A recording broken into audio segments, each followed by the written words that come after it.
Okay, welcome back to the Sew Along. This is part 2. I'm going to talk about fabric, sources, and cutting for the Pendleton 49er shirt. Okay, so according to the pattern, you will need in the neighborhood of 2.5 yards of 60-inch wool to cut the pattern. I think it's considerably more than that, and this is why. Most of these wool shirts are plaid. In order to match the plaid, you need a lot more fabric. So I would suggest buying an extra yard of, I would get 3.5 yards. And if you're doing a larger size, like a plus size, you might even want to get a little bit extra to make sure that you have enough on hand. The other thing is the pockets can be cut 2 different ways. So here in the sample shirt I have, the pockets are cut on the bias, and they did the plaid on the bias, or in the photo on the pattern you can see, for the solid color they just cut the pockets on the grain. I'm doing more of a solid fabric, so my pockets are going to be on the grain. You'll see that in the next video. When you lay out your wool, before you do cut it, you should take it and have it steamed by a dry cleaner.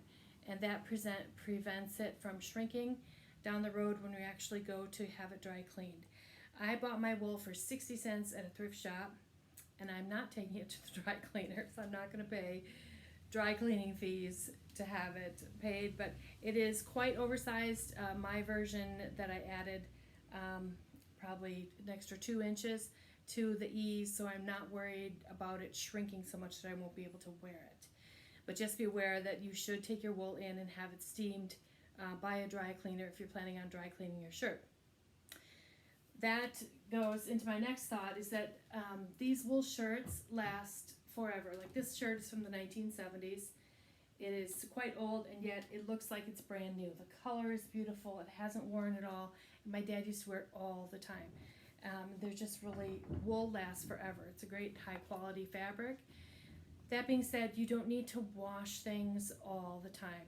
We tend to wash things way too often today, not like they did in the past. This type of shirt you're wearing over something else. You're wearing it over a turtleneck or a t-shirt or a Henley or a blouse. Something else will go underneath here, and that goes closer to your skin. That is what you're going to need to wash. Very seldom do you need to clean the actual shirt itself. In fact, wool has properties that will allow it to air and refresh, so you can even hang it outside for a few hours and that'll just refresh it, and you won't have to clean it at all. I actually know people who have wool garments that they've never cleaned, so it's not necessarily something you have to do. Okay, I guess that's it for this video, and then we will talk about how to lay out and cut your project in the next video.